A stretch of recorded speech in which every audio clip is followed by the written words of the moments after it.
Hello and welcome. I know you're usually used to seeing Mike or Wes here, but today you've got me. My name is Kay and I'm the head of global strategy, policy and ethics at My Surrogacy Journey. And I'm also on a surrogacy journey myself as a surrogate for two IPs who are members through MSJ.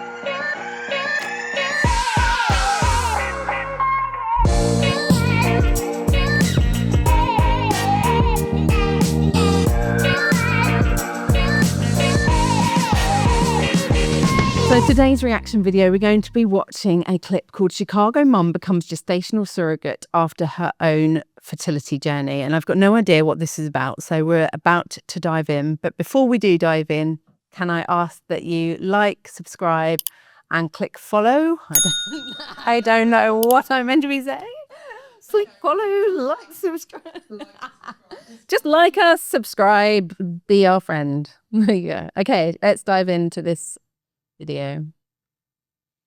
It's National Infertility Awareness Week. Tonight, the story of a Lincoln Square woman who knows the struggle that roughly 1 in 6 people have when trying to conceive. As Lauren Victory shows us tonight, after science helped her grow her family, she wanted to give back.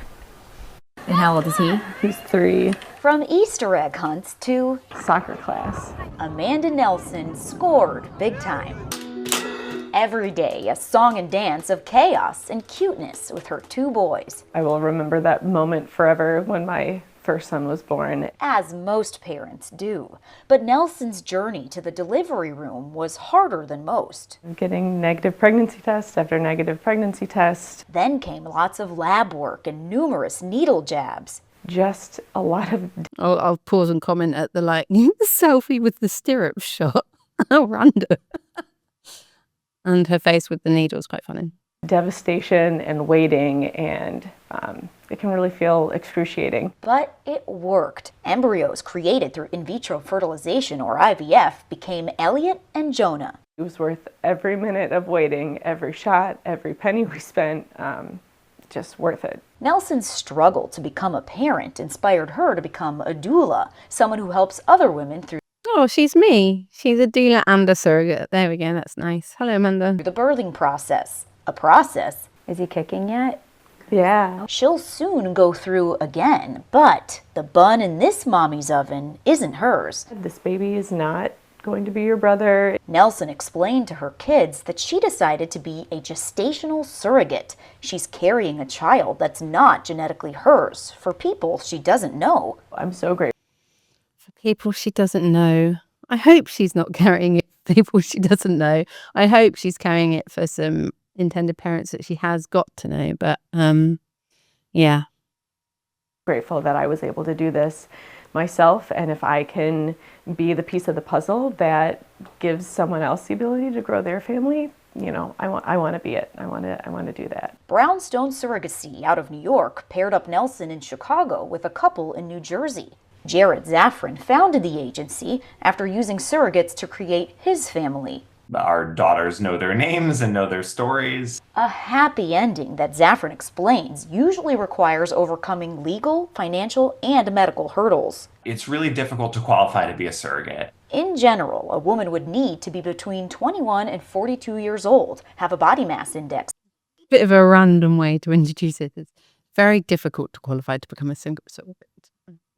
Not really selling the agency very well. Between 18 and 32, and have a track record of full-term uncomplicated pregnancies. Fewer than 5% of applicants are typically qualified to do this. The estimates are that for every qualified surrogate, there's about 3 to 10 intended parents waiting to match with a surrogate. I just felt like a really good connection when we met initially on Zoom. It took about a year for Nelson to match with the parents she's carrying for. They recently visited for their 20-week anatomy scan. I just love seeing the joy and kind of the wonder on their faces. A precious moment thanks to a stranger who especially knows about the miracle of life. Lauren Victory, CBS News, Chicago. Brownstone Surrogacy pays surrogates between $60,000 and $75,000. Nelson says money is not her primary motivator, but she believes she deserves to be compensated because of the commitments that come with being pregnant, like all the doctor's appointments, delivery, and recovery.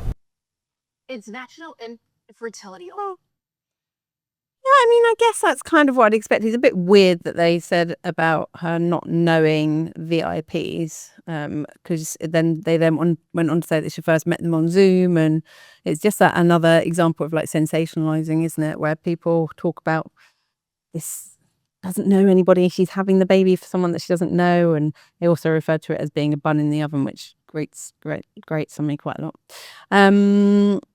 But yeah, I mean, otherwise, they charge a lot of money. We know that they charge a lot of money for commercial surrogacy in America, and nothing about that particularly surprises me. Well, that brings us to the end of that video. If there's anything that was raised during it that concerns you or you want to talk further about, please don't hesitate in contacting My Surrogacy Journey. And you can also add comments underneath if you want to comment on anything that was discussed during this video or anything that I reacted to. And you can also like, follow, and subscribe. Did I get that in the right order? Great. Fab.